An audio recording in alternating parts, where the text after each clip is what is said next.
만약에 하와가 아담하고 같이 있었더라면은 아담이 야! 그 하나님 이렇게 말씀해 주는데 절대 먹으면 안 된다라고 해가지고 그 사단의 공략에 대해서 굉장히 이겨내기 쉬웠을 거예요. 하와는 아담과 떨어져 있었던 게 사단의 공략에 굉장히 유혹에 넘어가기 쉬운 여건이 되었다 그 얘기예요. 이 얘기가 뭐냐?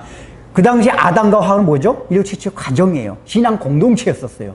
즉 신앙 공동체를 떠나서 홀로 있을 때 사단에 유혹하기가 굉장히 쉽고 유혹에 넘어가기 쉽다는 얘기예요. 그래서 하나님이 왜 구원은 개인적으로 받게 하시는데 신앙생활은 이렇게 교회란 신앙 공동체를 통해서 하게 하시냐 하면은 개인이 혼자 신앙생활을 하게 될 때 사단의 유혹에 넘어갈 수 있는 여지가 굉장히 많습니다. 그러나 신앙 공동체가 있어가지고 서로 위로하고 권면하고 또 책망도 하고 이런 걸 통해 가지고 얻을 수 있는 유익이 굉장히 많아요. 그게 성경 전체를 관통하는 사상 중에 하나예요. 공동체를 통해서 하나님의 나라를 이루고 우리의 심령 가운데 하나님의 마음을 이루어가는 것들이 성경 전체에 관통하는 사상입니다. 그래서 나 혼자 잘 믿고 나 혼자 그게 아니라 늘 신앙은 같이 함께 공동체를 통해서 이루어가야 된다. 공동체를 떠날 때는 굉장히 신앙이 위험해진다. 그래서 가끔가다 그런 사람들이 있어요. 아, 나는 교회 등록 안 하고 저기 안 하고 혼자 신앙생활 할까? 예배만 딱 신앙생활 하겠다. 라고 하는 사람들이 있어요. 근데 그런 사람들이 굉장히 신앙이 위험해질 수가 있습니다. 자기 예배만 드리고 설교만 잘 들으면 신앙생활 잘할 것 같지만은 그게 아니라 예배도 드리지만은 이 성도의 교제와 위로와 서로의 권면을 통해서 이루어지는 성령의 역사들이 굉장히 강하단 말이에요. 그게 없을 때 사단의 유혹에 굉장히 노출되기가 쉽다 하는 면을 여러분이 생각하시고 신앙 공동체를 중히 여기고 신앙 공동체를 떠나면 안 된다 하는 우리의 마음가짐을 가져야 돼요. 떠나면 그만큼 유혹에 넘어가기 쉽다는 말씀을 여러분이 늘 생각하시고 또 주변에 그렇게 신앙적으로 친구 될 만한 동역자들 많이 사귀는 게 좋아요. 그런 사람과 많이 대화하고 사귐을 갖고 그러면 그럴수록 우리가 하나님의 말씀에 잘 거하게 된다 그 얘기예요. 그래서 일제시대 때나 로마 제국 초기 때 보면은 굉장히 제 모임을 잘한다고 그랬잖아요. 근데 그 사람들이 굉장히 신앙생활 잘한 이유 중에 하나가 뭐냐면은 늘 성도들이 서로 모이고 권면하고 위로하고 이러니까 죄에 대한 유혹은 늘 다 강했어요. 근데 그걸 이길 수 있는 힘이 생기는 거예요. 서로 위로해주고, 야, 우리 죄 짓지 말자. 서로 힘을 주고. 그리고 내가 이런 면으로 막 죄를 지었어요. 그러면 누가 같이 얘기하는 거다. 야, 나도 그런 면에 막 죄를 잘 지어. 나도 그런 면에 너무 약해. 너도 그러냐? 사람이 그런 게 있어요. 나만 혼자 이렇게 죄 짓는다는데 이 사람 신앙생활 잘하는 사람, 굉장히 잘하는 줄 알았는데 이 사람도 내가 짓는 죄를 잘 짓고 있네? 그럼 위로를 받아요. 사람 이럴테면은. 그래가지고 이게 우리가 다 약한 거구나. 그래서 서로 위로를 받고 다시 힘을 얻고 또 이 사람이 나도 그러면 굉장히 약했었는데 이렇게 해서 이걸 극복했어. 그럼 또 힘을 얻고 믿음이 생긴단 말이에요. 그래서 이렇게 서로 이렇게 교제하고 대화를 나누고 그래서 가능한 한 믿는 사람들과의 그 교제를 중요시 여기는 게 사단의 유혹에 넘어가지 않을 수 있는 굉장히 중요한 요소다. 이걸 생각하시고 여러분 이제 들어갑니다. 자, 그래서 이제 하와가 이제 혼자 있게 되어서 하는데 사단이 직접적으로 하와를 유혹한 것이 아니라 어떻게 했죠?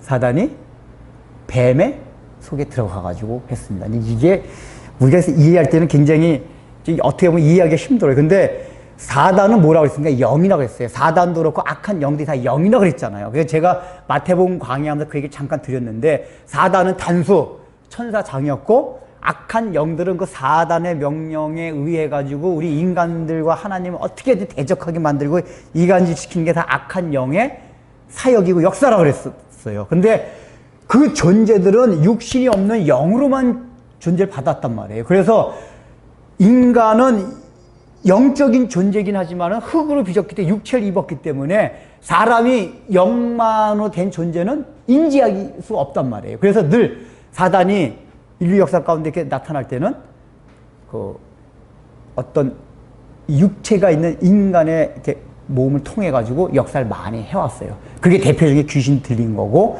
그 다음에 사단이 어떤 사상적으로 영향을 할 때도 그 사람 마음속에 이제 제가 그때 말씀드렸지 그 두뇌에 침투하는 건지 어떤 마음에 침투하는 건지 메커니즘을 잘 알 수는 없지만은 하여간 그 영이 어떤 식으로 우리 인격 속에 침투를 해가지고 완전히 인격을 지배하는 귀신이 들리게 된 거고 부분적으로 지배를 하게 되면 그게 사상, 철학, 우리의 가치관 이런 걸 지배하게 되는 거란 말이에요.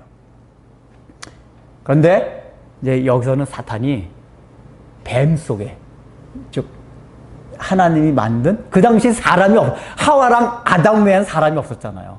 그래서 짐승 속에 들어간 거예요. 근데 짐승 속에 들어갔는데 짐승 가운데서도 뱀한테 들어갔어요.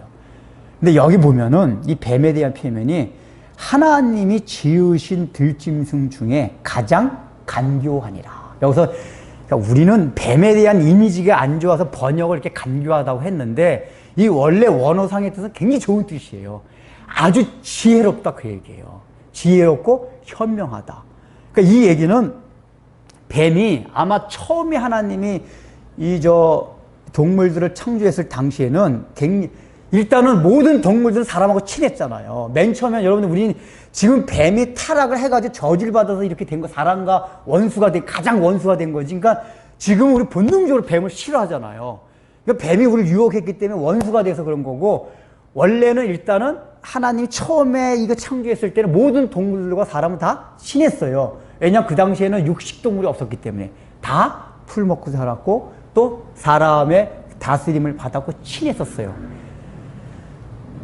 제가 볼 때 아마 그렇다고 동물들이 말은 못했을 거라고 생각해요. 왜냐하면 말이라는 건 혀의 구조가 사람과 같이 돼야지 말을 할 수가 있는 건데 이 동물들은 혀 구조 자체가 그렇게 돼 있지 않잖아요. 그러니까 제가 보기에는 아마 동물들이 인간이 하는 언어는 하지 않았을 것 같지만은 그 언어가 아닌 다른 어떤 것으로 이렇게 서로 교감하면서 충분히 굉장히 친하게 지냈어요. 왜냐하면 아담이 동물들의 이름까지 다 지어준 거 보면은 걔네들하고 뭔가 교감이 있었다는 얘기예요. 그러니까 그런 전제하에서 특별히 뱀은 그런 들짐승 중에서도 가장 그러니까 지혜로웠더라. 여기 우리말 성경은 간교 나쁜 거지만은 원래 그것은 지혜로웠더라. 이게 지혜로웠더라. 그러니까 지혜로웠다는 얘기, 그리고 이제 지혜롭고 여기 이제 그 뱀하고 이 사람하고의 관계를 알 수 있는 게 뭐냐면 뱀이 여자에게 물어 이르되 그랬잖아요. 거기 1절에서 보면 물어. 근데 여기서 물어라는 게 히브리 문법상에 뭐냐면은 와우 계속 용법하고 미완료 용법이라는 건데 이거 뭐냐면은 그전서부터 계속해서 지금도 하고 있고 앞으로도 계속한다 그 뜻이에요. 문법적으로. 그러니까 영어로 한다면은 현재 완료서부터 미래 완료까지 된다 그 얘기예요. 이게 지금 현재 시점만. 그러니까 지금 물어보고 있는 건데 물어보고 있는 게 그전서부터 계속 물어왔고 앞으로도 계속 물어왔다. 그러니까 이게 무슨 얘기냐면 이미 하와랑 뱀이랑 어떻다? 친구였다 그래요. 친했다 그 얘기예요. 굉장히 서로 친하게 이렇게 교감을 나눌 수 있게 해왔다 그 얘기예요. 그건 왜 그러냐? 뱀이 지혜롭기 때문에. 아마 그래서 어떤 학자들은 그래요. 아마 뱀이 옛날에는 이게 뱀이 지금 기어다니는 거는 저주받아서 그런 거고, 그러니까 하나님 너는 그 유혹한 그 대가로 배로 기어다니는 저주를 내렸다는 얘기는 뱀이 원래는 배로 기어 안 다니고 다리가 있든지 아마 그랬을 거예요. 그러니까 제가 볼 때 저는 과학자들한테 그런 얘기 하고 싶어요. 항상 성경을 통해서 과학적 사실 발견하는 경우도 있어요. 해류, 예를 들자면 해류 있잖아, 해류. 옛날 사람들이 해류가 있다는 거 몰랐어요.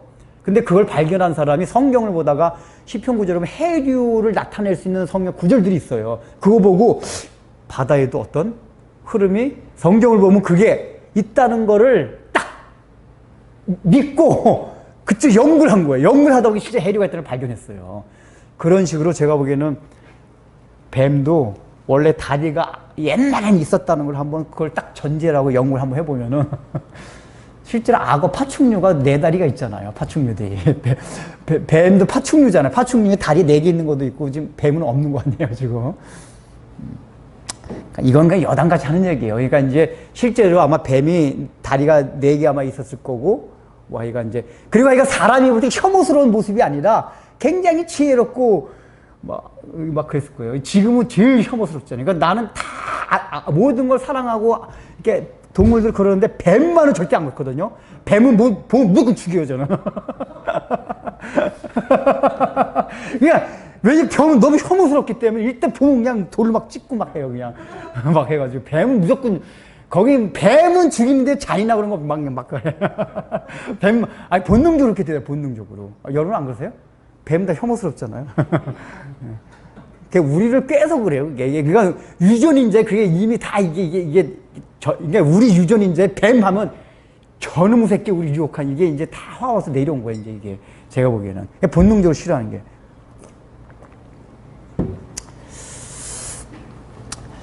그래서 혐오스러운 거지. 원래는 뱀이 굉장히 아름다웠고 사람들 굉장히 오늘날의 강아지 애완견같이 애완견 우리가 굉장히 좋아하잖아. 사람들 독신 여성들이 애완견을 남편같이 데리고 산다면서 이렇게 좋아하고 이런 식으로 아마 뱀하고 그런 관계였던 것 같아요. 이게 굉장히 간교하였더라. 굉장히 지혜롭고 사람의 친근했고 그랬더라. 그 얘기예요.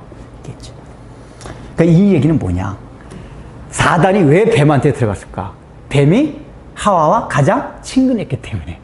이 얘기는 유혹은 늘 가장 친한 사람, 아름다운 사람, 편한 거 이런 걸 통해서 온다 그 얘기예요. 그러니까 모르는 사람, 내가 겪기 힘든 경험하기 힘든 것들 이걸 통해서 오는 게 아니라 항상 사단의 유혹은 내가 경험을 많이 하는 상황들, 환경들, 또 곁에 있어서 사랑하는 사람들, 친한 사람들 이런 사람들을 통해서 늘 사단의 유혹이 온다 그 얘기예요.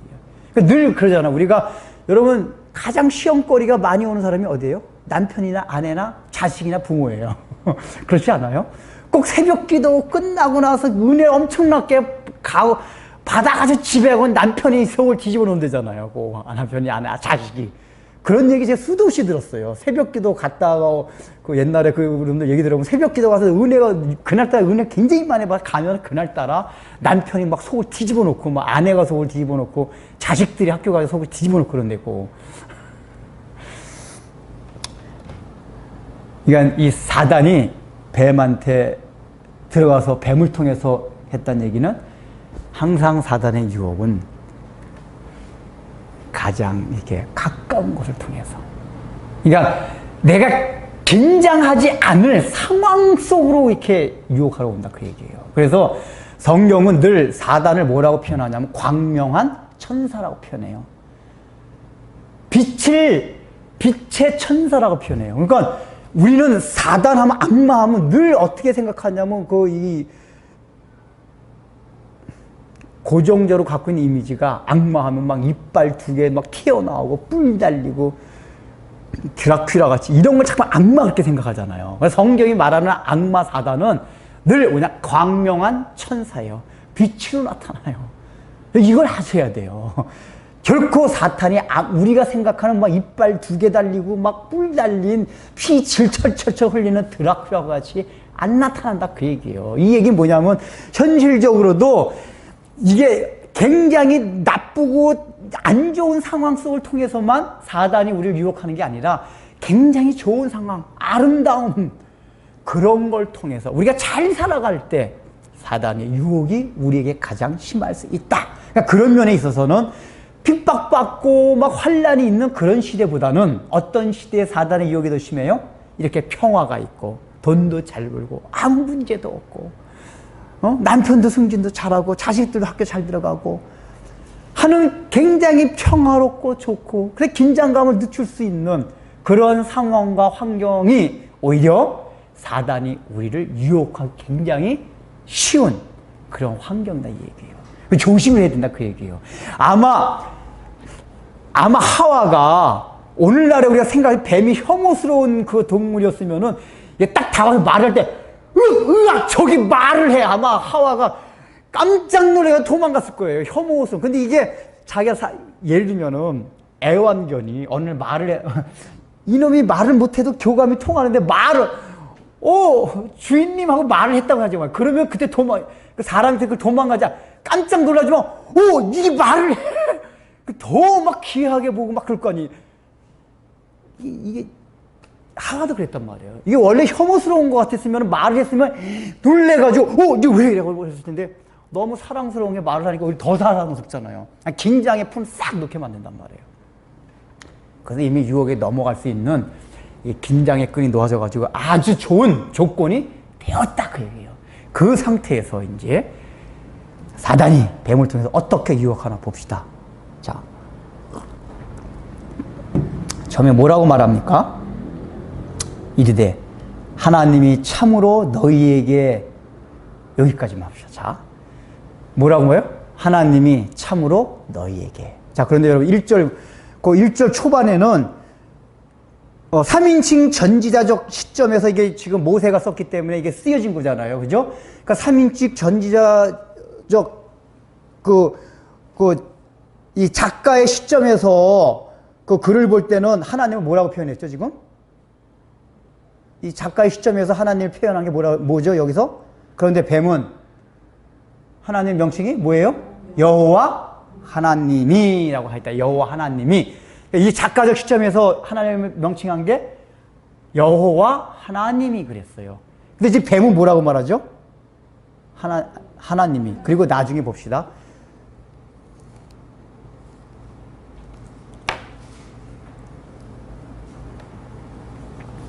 삼 절 보세요. 하와가 뱀의 질문에 답을 하는데 여기도 하와가 하나님을 뭐라고 명칭합니까? 하나님의 말씀에 하나님이라고 얘기하죠. 그러니까 지금 모세는 여호와 하나님이라고 표기를 해요. 이게 성경의 가르침이에요. 지금 하나님은 여호와 하나님이에요. 근데 지금 사단도 그렇고 하와도 그렇고 하나님의 명칭을 엘로힘, 하나님의 엘로힘이라고 한단 말이에요. 이거 제가 여호와 하나님과 엘로힘 지난번에 한번 설명을 드렸죠.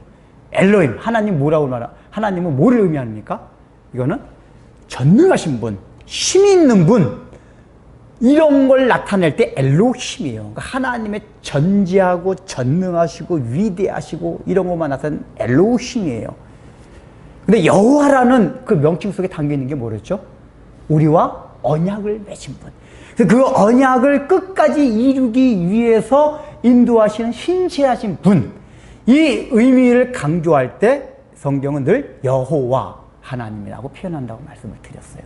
근데 나중에 구약에 보면 늘 나 여호와니라, 특히 이사야서 보면 나 하나님의 말이니라 그러지 않고 아예 뭐라고 말하죠? 나 여호와의 말이니라, 나 여호와의 말이나 계속 그래요. 왜냐하면 그 당시 그걸 이스라엘 나는 너희들과 언약을 맺은 너희 하나님이고 너희는 나의 백성이다, 이걸 강조하기 위해서 계속 여호와 여호와 그런단 말이에요. 즉 성경에서 이 객관적 입장에서 하나님을 표현할 때 뭐냐? 하나님은 늘 여호와다고 얘기해요. 우리와 언약을 맺으신 분, 우리를 끝까지 하나님의 나라 이끌고 가시는 신실하신 분, 이분이다 그 얘기예요. 그 하나님의 언약 안에는 하나님의 신실하심과 하나님의 사랑과 은혜가 포함이 돼 있어요, 여호와는. 그런데 엘로힘 하면 뭐냐? 전능하시긴 해요. 위대하시긴 해요. 근데 그 하나님은 굉장히 어미하신 분이에요. 엄격하신 분이에요. 아주 일절, 금에서 벗어나면 얄짤 없이 혼내시는 분. 이런 이미지가 바로 엘로힘이란 말이에요.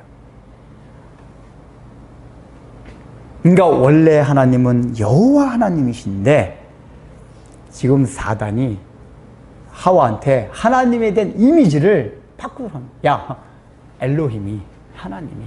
그러니까 이 말을 때 하와는 어떤 생각이 드냐? 하나님에 대한 이미지가 잠시 친한 이 뱀을 통해서 들려준 말이 막 어미하시고 엄격하고 아주 철저하고 이런 걸 확 각인되게 들리는 거란 말이야. 그 하나님이, 그 하나님이.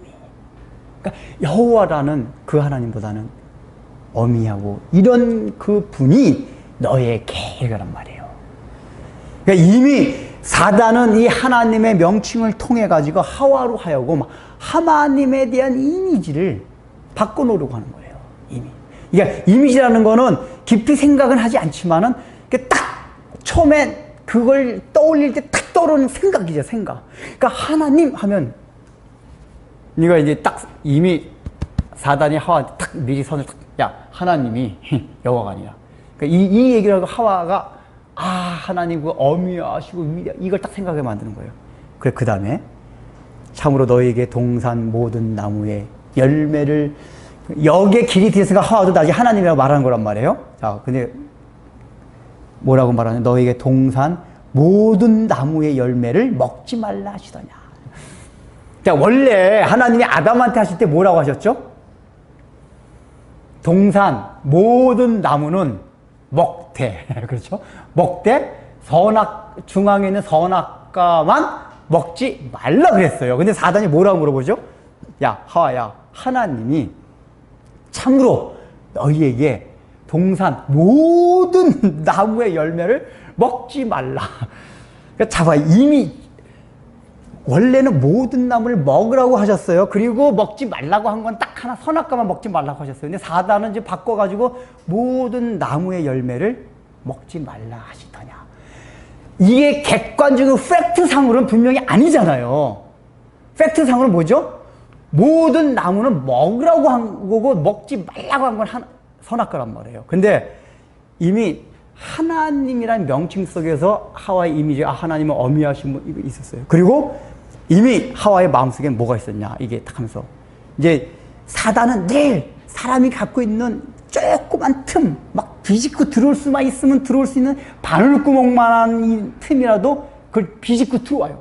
근데 아마 하와는 그런 마음이 있었던 것 같아요. 아니, 막 마음껏 따먹다가 선악과만 딱 가면, 이거 따먹으면 안 되지 하고 이렇단 말이에요. 그러니까 이게, 이런 마음이에요. 하나님, 우리가 애들도 하고 있는 일이 얼마나 많습니까? 이 동물도 다 다스리고 관리하고 하나님께서 하시려고 우리가 하나님께서 하라고 다 하고 있잖아요. 일이잖아, 일. 이렇게 다 하시는데 굳이 뭐 이거 하나 먹지 말라고 하십니까? 라는, 하나님이 먹지 말라 해서 안 먹기는 안 먹지만은 하나만 먹지 말라고 한 그게 굉장히 마음속에 뭔가 약간은 좀 섭섭하다 그럴까? 왜 그렇게 우리가 다 동산을 관리하는데 이걸 하나를 먹지 말라고 하실까 하는 그런 마음이 있었던 것 같아요. 그러니까 지금 하와는 그런 마음이 있는 상태에서 사단이 이렇게 딱 얘기하니까 원래 하나님이 주신 축복, 은혜는 모든 거예요. 그리고 먹지 말라고 한 거, 부정적인 거, 금한 건 하나예요. 그런데 갑자기 이 하나가 더 크게 보이는 거란 말이에요. 그러니까 하지 말라고 한 건 굉장히 커지게 보이고 원래 주신 축복은 모든 게 다 주신 축복이고 은혜고 단데 그게 바뀌어가지고 모든 게 다 먹지 말라고 하는 것 같이 착각하고 느껴지게끔 하게 사단이 그렇게 물어본 거란 말이에요. 원래 모든 게. 그러니까 조금이라도 섭섭함과 불평함이 있으면은 사람이라는 건 뭐냐면 사단이 어떻게 치면 야, 분명히 하나님이 나에게 주신 은혜가 너무 많아요. 축복이 너무 많아요. 얼마나 많은지 몰라요. 근데 내가 살아가면서 하나님의 말씀을 지키는 것 때문에 좀 불편한 게 있어요. 근데 그거는 사실 얼마 큰 게 아니에요.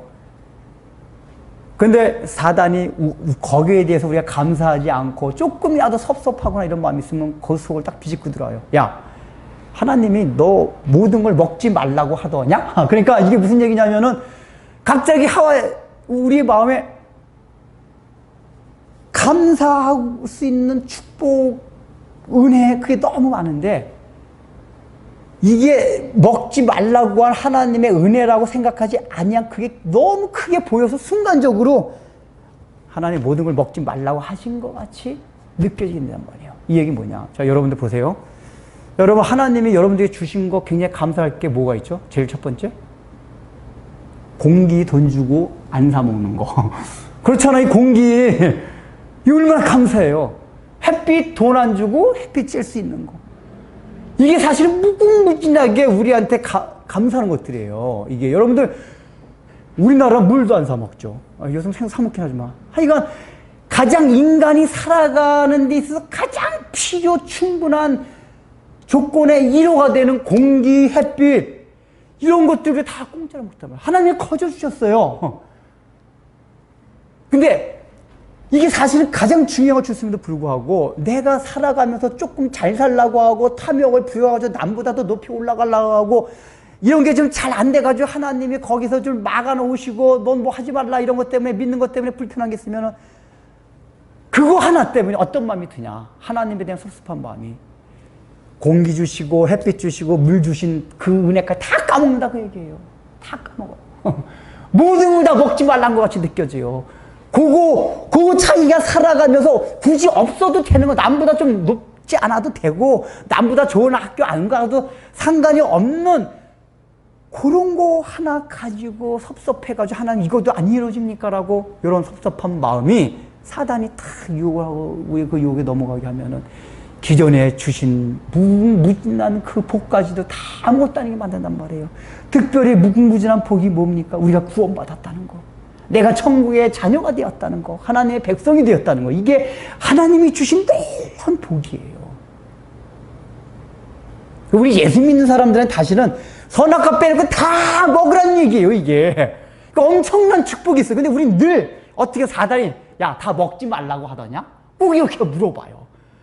원래 다 먹으라는 것까지도 까먹게, 잊어버리게 만든다, 그 얘기예요.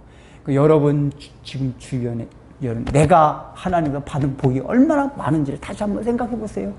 모든 걸 다 먹으라고 하신 그 하나님의 은혜와 복이 얼마나 큰지 그걸 생각하면, 우리 예수 믿는 사람 모든 걸 다 먹을 수 있다, 그 얘기. 이 얘기 뭐예요? 하나님이 이 땅에 창조하신 모든 것을 누릴 수 있는 그 복을 타고난 자가 우리들이에요. 우리들이에요. 그래서 항상 이 부정문, 의문문, 이거가 늘 우리로 하여금 사단의 전략에 휘말려들게 하는 거예요. 원래는 먹지 말라는 마침표가 먹지 말라 하더냐 의문표로 바뀌었어요. 사단이 마침표를 의문표로 바꿔놨어요. 의문표로. 그러니까 신앙은 의문표를 붙일 때는 늘 사단의 유혹에 넘어간다, 그 얘기예요. 우리 신앙, 하나님이 말씀해 주셨으면 뭐 그게 이렇든 저렇든 이해되든 안 되든 그냥 알겠습니다, 아멘, 그냥 마침표를 딱 붙여야 되는데 거기다 의문표를 딱 붙이는 순간 사단의 유혹거리에 놓인다, 그 얘기예요. 그 어떤 신학자가 그런 얘기를 했어요. 이게 의문부호가 이렇게 생겼잖아요. 이렇게. 그게 사단이 머리 대가리를 들고 서 있는 모습입니다. 코브라 같은 게 이렇게 왜 독 들고 공격할 때 탁 이렇게 이러고 있잖아요. 코브라 같은 게. 그래서 그 물음표를, 물론 장난삼아서 한 얘기예요. 근데 굉장히 일리가 있어요.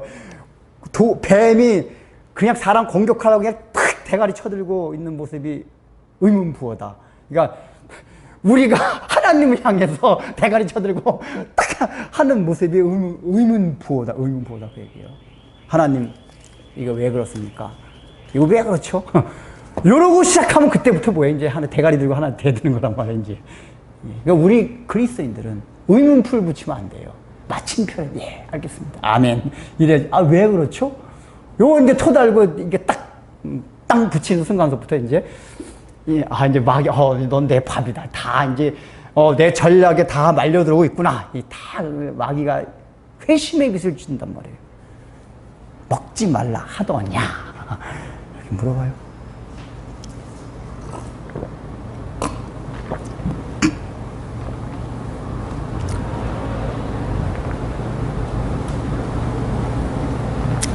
그러니까 이 얘기는 뭐냐? 사단은 늘 하나님의 말씀을 왜곡시키고 변개를 시킴으로써 우리를 유혹한다, 그 얘기예요. 이거 잘 알아야 돼요. 하나님은 말씀을, 그러니까 우리의 시험거리가 말씀 바깥에서 일어난 경우가 많지가 않아요. 다 말씀을 통해서 와요. 근데 말씀을 왜곡시켜요.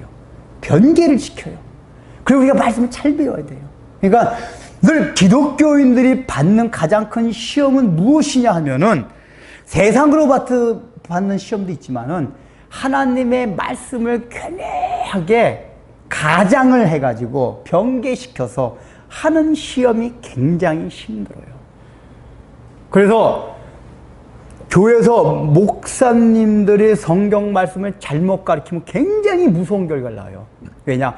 하나님의 말씀이거든요. 말씀인데 이걸 잘못 배워놓으면은 완전히 사단의 전략에 놀아나서 막 살아가요. 그게 오늘날 기복신앙, 다 이런 신앙들이란 말이에요. 왜냐면, 이거 하나님의 말씀이 이렇게 돼 있잖아 라고 딱 가르친단 말이에요. 하나님의 말씀이 이렇게 돼 있잖아. 그럼 우리 기독교 당연히 하나님의 말씀을 받아들인단 말이에요. 그런데 변기된 하나님의 말씀, 왜곡된 하나님의 말씀, 이거만큼 무서운 게 없단 말이에요. 그래서 우리가 말씀을 잘 배우고 목회자나 설교자는 말씀을 잘 해석을 해서 가르쳐줘야 돼요. 왜냐? 이게 말씀을 잘못 해석하고 왜곡되게 가르치는 것만큼 사탄에게 밥이 되게 하는 게 없단 말이에요. 그래서 여러분들이 말씀을 배우는데 열중을 해야 돼요. 그 진리를 갈급한다는 게 어떤 게 정말 하나님의 말씀이니까 하는 거기에 대한 갈급증도 있어야 돼요. 그런 거 없이 그냥 마구잡이로 듣게 되면은 우리가 변개된, 왜곡된 그런 사단의 하나님 말씀에 넘어간다 그 얘기예요. 사단은 성경 말씀을 가지고 나옵니다. 그러니까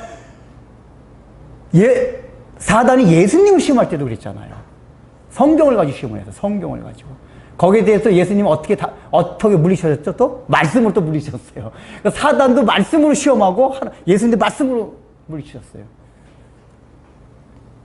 말씀을 변개한다. 변개하는데 첫 번째는 자기 마음 중심 속에 있는 불평, 불만, 어떤 고정적인 사고방식 이런 걸 통해서 변개를 해요. 그러니까 사람이 자기가 듣기 좋아하는 설교는 늘 자기 마음속에 있는 욕망대로 들어요. 복받길 좋아하는 사람은 늘 복받는 설교가 듣기 좋아하는 거예요. 이게.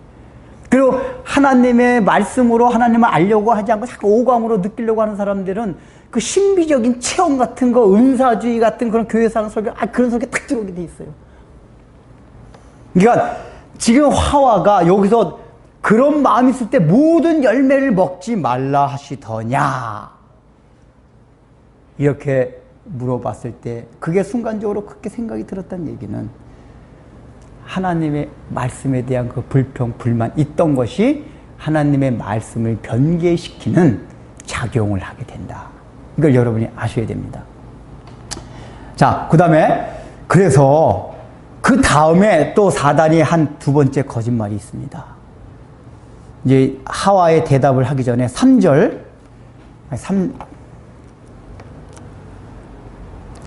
아니라 이제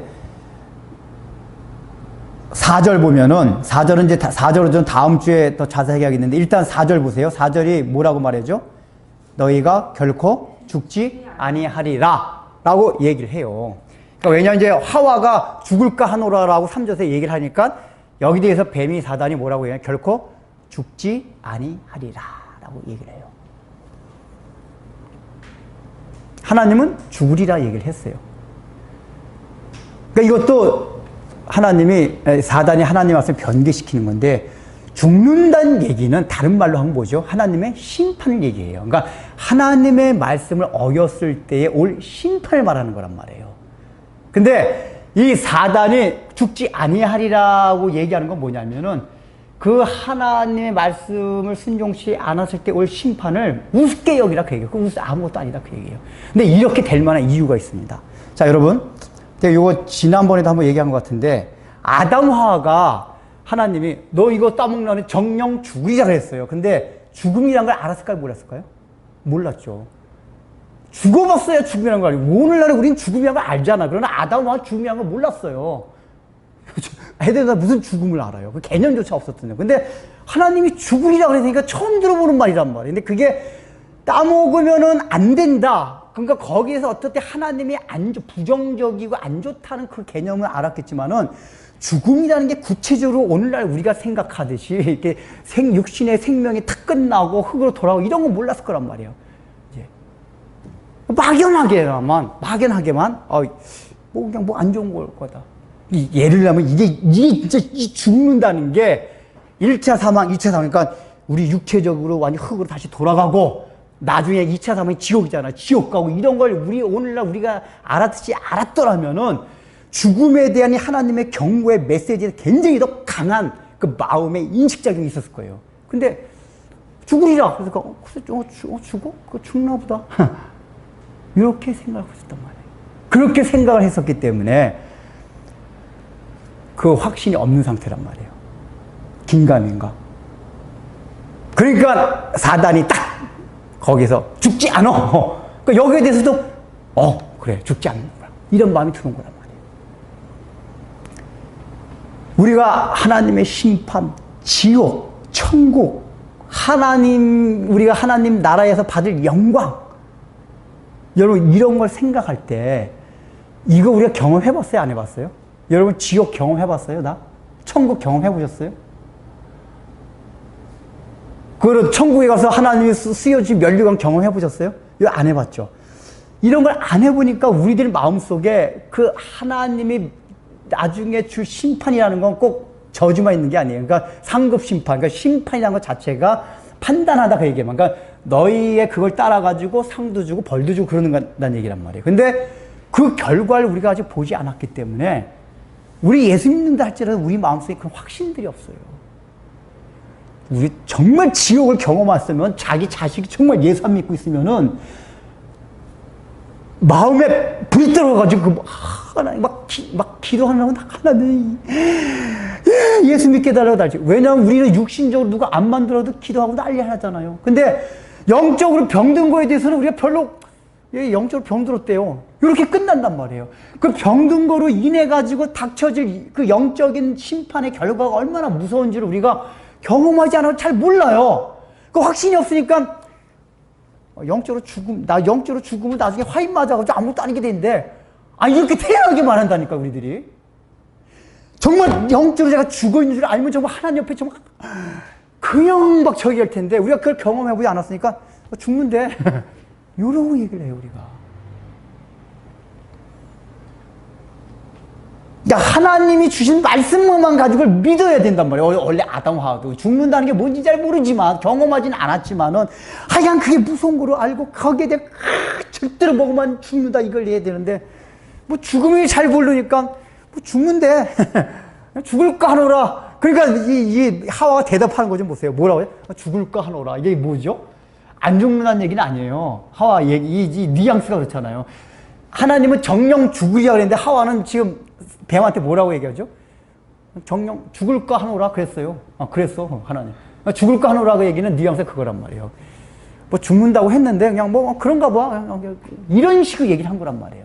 확실 없이 한 거란 말이에요. 안 죽는다는 얘기가 아니에요. 오늘날 우리도 그렇지 않냐고 해요. 하나님의 심판의 메시지에 대해서 앞으로 우리가 경험하지 못한 그 메시지에 대해서 말씀만으로 그걸 믿고 확신하는 게 아니라 경험하지 않았기 때문에 뭐 그렇대. 우리 예수 믿으면 천국 간대. 어떤 그렇게 말하는 사람도 있어요. 믿으면 천국 간대 그냥. 안 믿으면 지옥 간대. 이게 진짜 지옥이 얼마나 무서운 줄 알면 그런 얘기 못해요. 안 믿으면 지옥 간대. 하와도 죽음을 경험해봤어야 알죠. 경험해서. 근데 여러분 그런 상황을 잘 이해하셔야 돼요. 죽음을 경험하지 못한 이 하와의 입장에서 그냥 죽을까 하노라. 죽을까 하노라. 그러니까 자, 사단이 하나님의 말씀으로 시험을 했습니다. 근데 하나님 말씀 어떻게 해서 시험해서 첫 번째 하나님 말씀을 변개했다. 왜곡시킴으로 했다. 두 번째 하나님 말씀 가운데서 아직 경험하지 못한 심판에 대해서 아주 확신을 완전히 떨어뜨리게 했다. 두 가지로 시험했어요. 그러니까 이 얘기는 뭐냐? 늘 우리가 시험 받는 건 결국 뭐냐면 하나님의 말씀을 믿지 못하는 데서 오는 거예요. 통합적으로 얘기하면. 특별히 하나님 말씀을 왜곡시키는 것과 특별히 또 우리가 경험하지 못하는 그 천국과 지옥이나 심판 이런 문제에 대해서 우리 마음에 확신이 없으면은 시험에 잘 넘어간다 그 얘기예요. 그래서 예수 믿는 사람들이 이 확신 하나만 딱 심판에 대한 확신만 있어도 사단의 유혹에 잘 넘어가지 않아요. 근데 이 확신이 없으면은 죽을까 한데 이러고 다 넘어간다 그 얘기예요. 그러니까 여러분들이 말씀을 통해서 우리가 경험하지 못한 그 세계에 대해서 확신을 가져야 돼요. 하나님의 말씀이기 때문에 퀘스천 마크를 붙이는 게 아니라. 여러분 천국 다 믿으세요?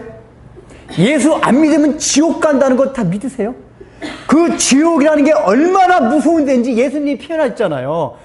그러니까 제가 볼 때는 하나님이 죽음을 아담한테 어떻게 설명을 하겠어요? 경험하지 못했으니까. 그냥 죽어요. 그러니까 이게 지옥도 천국도 그 천국이 얼마나 영광스러운 데인지 그 요한계시록에 가장 잘 표현된 건 뭐냐면은 신랑을 기다리는 신부가 단장한 것 같더라. 그러니까 중동 지방에서는 일평생 신부가 가장 아름다울 때가 바로 신랑을 기다리고 있을 그때가 가장 아름답게 꾸밀 때래요. 이 중동 사람들의 사고방식 속에서는. 그래서 성경에 그렇게 표현했거든요. 천국을. 그러니까 이 얘기가 뭐냐면 천국은 너희들이 생각할 때 일생 중에 가장 아름답다고 한 그런 상태와 같아라고 그냥 더 이상 어떻게 표현할 길이 없는 거예요. 우리의 어떤 언어로. 지옥도 마찬가지로 우리의 어떤 인간적인 언어로 그 비참함과 참혹함을 형용할 길이 없어요. 그러니까 예수님이 뭐라고 간단하게 설명하셨죠? 누가복음에 소금에 불 튀기듯 한다고 표현했잖아요. 그냥 후라이팬에 벌레 같은 거 넣고 소금 탁 넣고 푹 튀기잖아요. 그러니까 예수님이 지옥을 그렇게만 딱 표현했어요. 그러니까 어떻게 더 고통스러운 걸 인간적인 언어로 다 표현할 수 없고 그냥 딱 한마디로 말하면은 후라이팬에다가 달군 후라이팬에 소금 넣어가지고 하면 막 구데기 푹 튀듯이 고통스러워가지고 그런 데가 지옥이다 그 얘기란 말이에요. 이런 지옥을 안 간다는 게 얼마나 큰 복인지 이게 몰라요 우리가. 그걸 아세요? 그 지옥에 안 갔다는 거 우리가. 그러니까 예수 믿었던 게 얼마나 큰 복이라는 건, 야, 내가 그 지옥을 안 갔구나. 이거 생각하세요, 이거. 그 구원의 강도가 기본 거기서부터 시작된다는 말씀을 드렸죠. 구원의 시작이 지옥에 안 가는 그 인식서부터 시작된다고 했잖아요, 제가요. 25평, 13평이 시작이 아니지. 기억나세요? 지옥 안 가는 것부터 시작된다.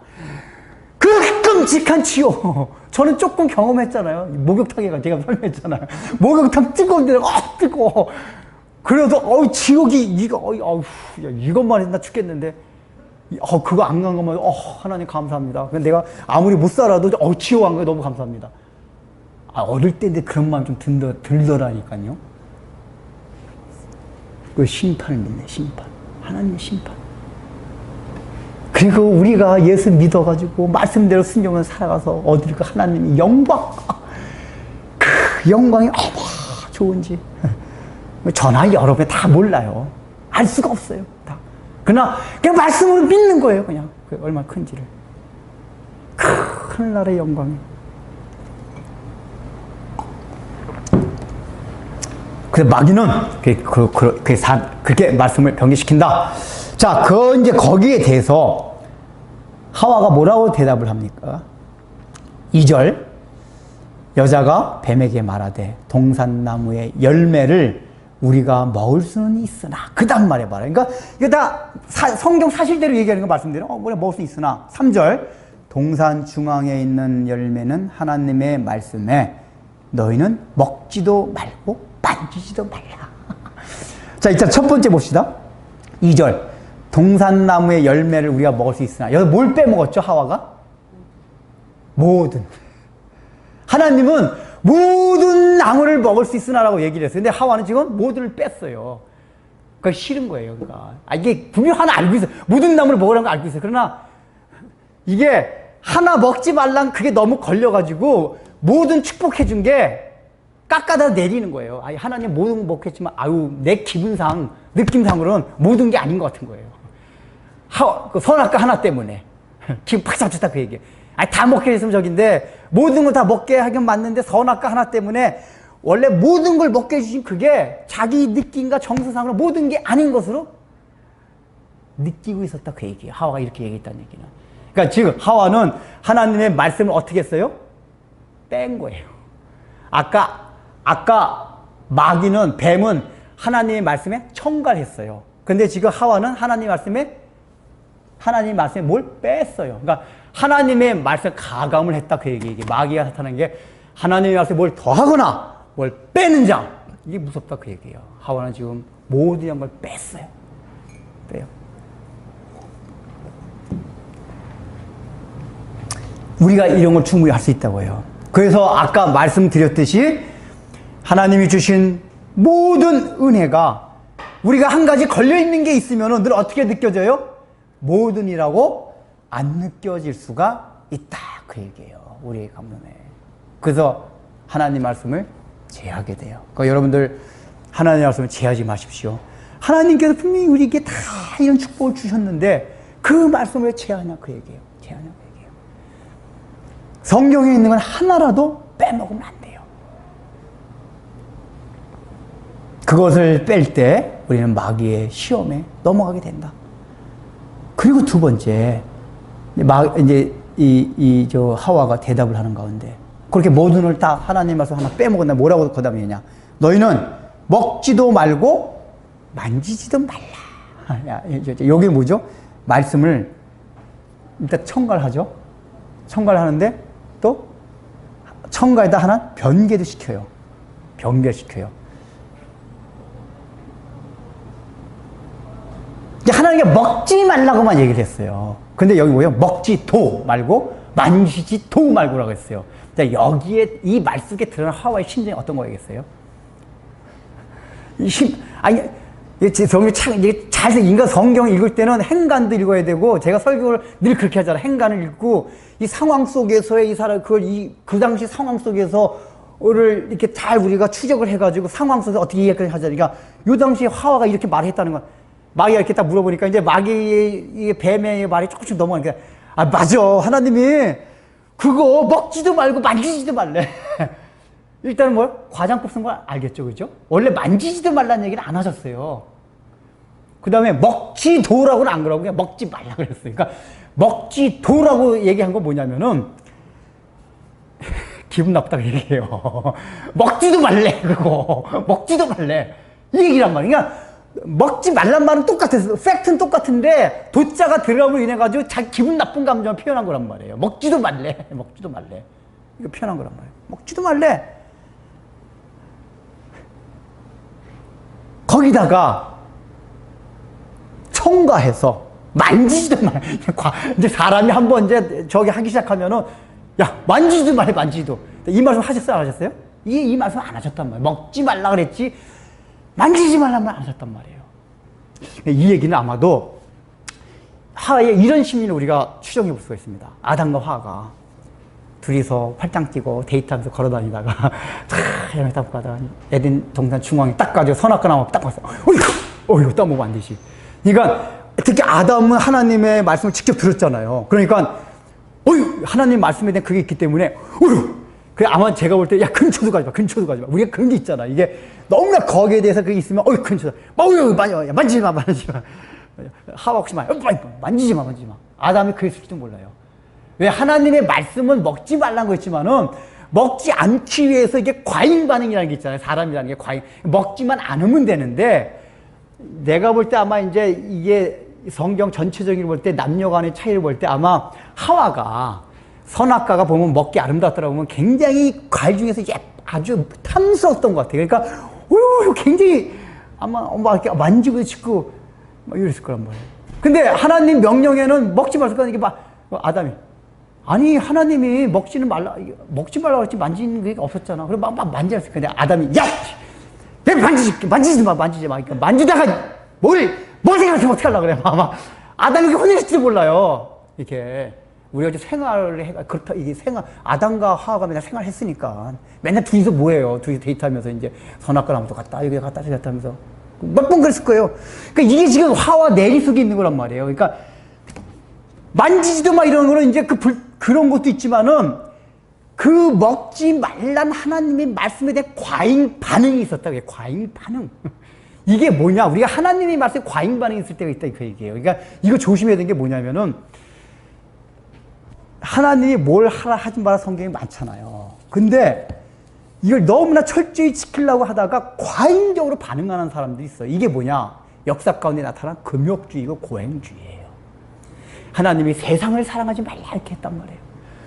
근데 세상을 사랑하지 말라 그랬지. 언제 세상 그냥 떠나라 그랬어요. 그러니까 중세시 수도사들이 전부 세상을 등지고 산속으로 들어가 버려요.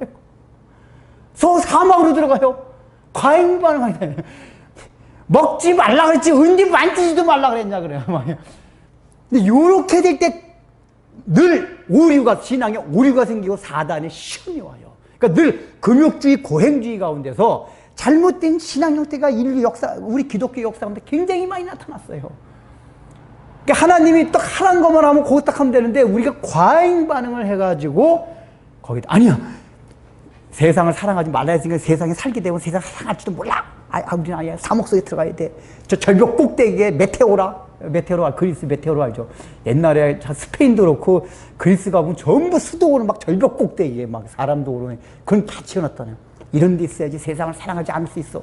언제 하나님이 절벽 꼭대기에다 수도원 짓고 살라고 그랬어요? 안 그랬단 말이야.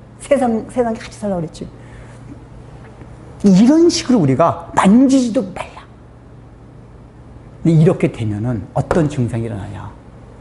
왜 마귀의 유혹에 넘어가시냐면은 이런 신앙 형태를 가지게 되면 하나님이 어떤 하나님 생각이냐. 굉장히 엄격하신 분, 엄위하신 분, 잘못하면 가차없이 쳐내시는 분, 이런 하나님으로 인식이 돼요. 그래서 금욕주의에 젖어 있는 다 금욕주의나 고행주의에 젖어 있던 그 수도사들의 가지고 있던 하나님에 대한 이미지가 다 그거였단 말이에요. 엄위하신 하나님. 마르틴 루터가 그랬잖아요. 마르틴 루터도 초창기 신부 시절에 그런 사고방식이었어요. 고행, 금욕할 때 하나님이 엄위하신 분. 아니, 무슨 수도사가 그런 죄를 많이 짓겠어요, 루터같이. 근데 루터가 너무나 양심의 가책으로 죽으려고 그랬대잖아요. 뭔 양심의 가책이 많아요. 왜요? 하나님 너무 엄위하신 분이고, 엄격하신 분이고, 잘못하면 가차없이 쳐내시는 이분으로 알았기 때문에. 벌벌 떨었어요. 그때 로마서 주석을 보는 가운데 그냥 빛을 받아서 믿음으로 말미암아 살리라 이걸 붙잡은 거 아니에요. 이게 종교에 일어났잖아요. 거기서 그 하나님의 은혜를 발견한 거 아니에요. 그러니까 이건 뭐냐. 지금 마귀가 유혹을 하는 가운데 이제 하와도 어떻게가 되었느냐. 하나님을, 그러니까 하나님의 말씀에 대한 지나친 민감한 과민한 반응으로 인해서 하나님에 대한 이미지가 하나님을 완전히 무슨 추상 같은, 검사 같은 이런 분으로만 인식을 하게 되었다 그 얘기예요. 이런 인식을 하게 될 때에 늘 우리의 신앙은 잘못되게 돼 있다 그 얘기예요. 마귀에 넘어가요. 그러니까 금욕주에 젖어있던 사람들의 고백이 그래요. 산속에 들어가서 수생을 하면은 음욕이 없어질 줄 알았대요. 근데 생각이 더 나더래요. 여자를 안 보고 막 세상에 여자를 안 보고 살면 그게 없을 줄 알았는데 안 보고 살니까 생각이 더 나더래요. 오히려 결혼을 안 하면 괜찮을 줄 알니까 결혼을 안 하니까 더 끌어가지고 수여들하고 해가지고 고아원이 생겼잖아요. 그래서 여러분 고아원이 왜 생겼는지 아세요? 그게 중세시대 신부들하고 수녀들 낳은 애들 때문에 고아원이 생긴 거예요. 그거 어떻게 할 수가 없어가지고. 그 가정일 수도 없고. 차라리, 성경은 결혼하지 말라 그랬어요. 근데 지네들이 결혼을 안 해놓고, 음탕하게 살지 말라 그랬지. 근데, 부부 안에서의 성을 아름다운 거잖아요. 이게 성경이 말하는 거. 근데, 막 이게 성적 음란 뭐 이런 거 과민하게 반응해가지고, 결혼도 하지 말자. 막 이래가지고. 누가 결혼하지 말아서 성경에. 지네가 안 해놓고 결혼 안 하니까 힘드니까 수녀들하고 이게 더 큰 죄 져가지고 짝짝꿍 해가지고. 유골들 막 수도원에 묻어두고 그냥 중세시대는 수도원 가면 그냥 유골들이 애기 유돌이 엄청나게 많았대요. 얼마나 수녀하고 신부들하고 많았었는지. 결혼을, 목사같이 결혼해서 살면 얼마나 좋아요, 그냥. 그리고 루터가 나중에 수녀하고 결혼했잖아요, 그래서. 수녀하고 결혼하는 거예요, 수녀가 하고, 루터가. 마음의 평화를 루터가 결혼하고 나서.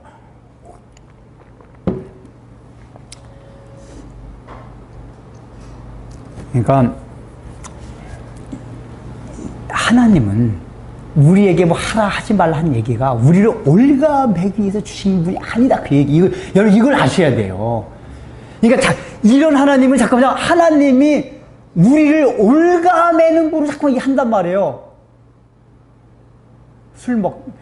그런 사람이 있어요. 야 교회 나오라면 교회 나오면 술 안 마셔야 된다고. 나 그래도 못 나가겠다. 이런 사람이 있어요. 내가, 술 마셨으니까 교회 나오라. 그러니까 이게 이미지가 뭐냐면 예수 믿으란 얘기지. 이거 술 나중에 문제. 근데 우리는 잠깐만, 과민반, 하나님은 이게 나를 올가매는 분, 이게 율법을 우리를 올가매기 위해서 주신 거라 자꾸만 생각해요. 율법이 그게 아니라고 제가 누누이 말씀드렸잖아요. 율법의 기능은 첫 번째가 뭐냐? 우리 정체를 드러나게 하는 거예요. 너희가 이런 존재다. 이렇게 죄인이다. 죄를 질 수밖에 없는 게 너희다. 너희가 이렇게 제한되가 아무것도 아닌 거다. 이걸 깨닫기 위해서 주신 게 첫 번째 기능이 율법이란 말이에요. 그러니까 이제 옛날에 술 마시고 몰랐는데 교회 와서 술 마시다 보면은 내가 하나님 얼마나 죄인 있고 이걸 알게 된다 그 얘기예요. 술 마셔도 옛날에 몰랐어요. 이를테면. 근데 과민 반응해가지고 내가 이것 때문에 했는데 하나님은 술 마시는 사람 성경에 술 취하지 말하지 마시게 말하는 말 또 없어요. 그러니까 이를테면 뭐 과민 반응해가지고 하나님 이런 뭐 올가면 뭐 그렇게 되면 어떻게 되는지 아세요? 나중에 선악은 안 따먹을 수가 있어요. 근데 하나님에 대해서 부정적인 시각이 생겨요. 하나님이 너무 엄격하다. 원래 제가 말씀드렸듯이 성경에서 말하는 하나님은 내가 너를 얼마나 사랑하는 줄 아느냐 이 얘기란 말이에요. 근데 이걸 말하고자 성경을 기록한 건데 엉뚱하게 성경을 보면서 그 원래 목표는 목표고 그걸 알려주기 위한 그 수단과 도구로서 사용된 언어에만 익숙해져가지고 하나님 어머니 계신 무슨 뭐 이래가지고 정작 하나님이 뭔 누군지를 깨닫지를 못한단 말이에요. 이게 왜곡된 신앙이란 말이에요. 왜곡된 신앙. 이러면 안 된단 말이에요. 그래서 여러분들은 하나님이 주신 말씀에 대해서 만지지도 말라라는 그런 엉터리 같은 과민 반응, 과장된 하지 말아요. 하나님이 그것도 하지 말라고 했어요. 제도 옛날에 그런 신앙이 있었다고 했잖아요. 세상을 사랑하지 말아서 노는 것도 다 안 하고 놀러 가는 거 여행 이런 게 어디 있어요? 감히 그 세상 사람 고기 잡으러 다니다니 맛있는 것도 먹으면 안 되고 금욕주의 저 옛날 반찬 막 두세 가지 이상 먹으면 막 양심에 갇히게 됐어요. 막 누가 봐 사 먹다가 찔려가지고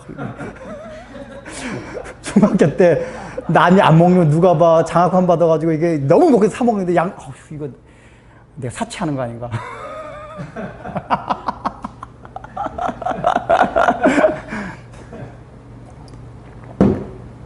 음악도 클래식 음악 같은 거 들어도 세상 음악인데 들으면 안 되는데 이렇게만 하면 하나님에 대한 시각이 편협되고 좁아지는 거란 말이에요.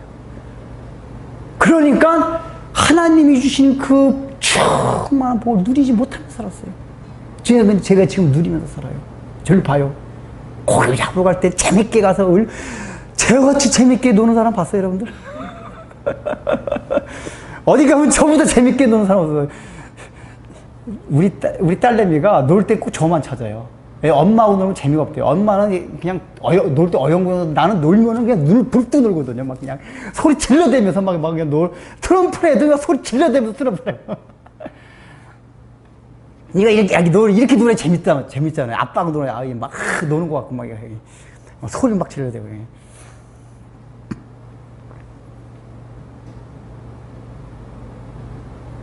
그냥 하나님 먹지 말라 그랬어요. 제발 좀 우리는 이제 먹지도 만지지도 말라고 엉터리 과장된 그런 거 하지 말라고 해요.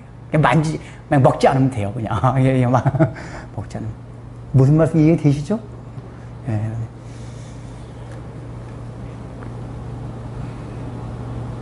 그래서 마지막에 이제 하와가 하는 말, 만지지도 말며 그건 너희가 죽을까 하노라 하였느니라. 이게 아까 말씀드렸잖아요. 정령 죽으리라고 말씀하셨는데 뭐 안 죽는다는 얘기 아니고 뭐 죽는데 이렇게 얘기했단 말이에요. 난 지옥 간대, 영광이 없대, 이렇게 얘기했어요. 자기가 경험하지 못한 그 하나님의 세계에 대해서 확신이 없어서 하나님의 말씀을 왜곡하는 모습을 우리가 하와에서 보게 됩니다. 그래서 오늘 이제 3장 1절, 3절 이 최초의 하와가 이 타락한 이 과정을 보면은 가장 중요한 건 뭐냐, 결국은 하나님의 말씀에 대한 왜곡과 변개가 가장 중요하다고 해요. 하나님의 말씀이 첨가되기도 하고, 하나님의 말씀이 빼기도 하고, 또 하나님의 말씀에 대해서 과민하게 반응하고, 하나님의 말씀에 대해 확신하지 못하고, 다 하나님의 말씀과 관계된 것으로 인해서 마귀의 유혹에 넘어갔다, 그 얘기예요. 그래서 마귀의 유혹에 넘어가지 않기 위해서 어떻게 해야 되냐? 하나님의 말씀 위에 굳게 서야 된다, 그 얘기예요. 그 굳게 서는 것만이 마귀의 유혹에서 넘어갈 수가 있어요. 어떤 신비한 체험, 뭐 암병이 낫고 방언을 하고 뭐 그런 체험 다 좋아요. 부분적으로 하나님을 경험하는 좋은 계기가 될 수는 있어요. 그러나 궁극적으로 사단의 유혹을 넘어갈 수 있는 모든 근원은 뭐냐? 하나님의 이 말씀이다, 그 얘기예요. 하나님. 이걸 듣고 읽고 묵상하고 믿고 확신하고 나갈 때에 사단이 우리를 넘보지 못합니다. 기도하겠습니다. 하나님 아버지, 은혜를 감사합니다. 참으로 하나님의 사랑의 언어를 담아주신 성경을, 말씀을 우리에게 주심을 감사합니다. 우리가 이 말씀에 굳게 섬으로 말미암아 또 하나님 아버지의 말씀을 올바로 해석하고 올바른 말씀을 듣는 것을 통하여 하나님의 말씀에 변개함이 없이 덧붙이거나 빼는 거 없이 또 과잉 반응 없이 하나님이 주신 말씀 그대로를 통하여 하나님이 우리를 얼마나 사랑하신다는 생각을 우리가 그 사실을 알고 깨닫고 하나님의 사랑에 대한 보답으로 우리의 삶도 주님께 드릴 수 있는 그러한 우리 사랑하는 성도들이 되도록 은혜를 내려 주옵소서. 예수님의 이름으로 기도드립니다. 아멘.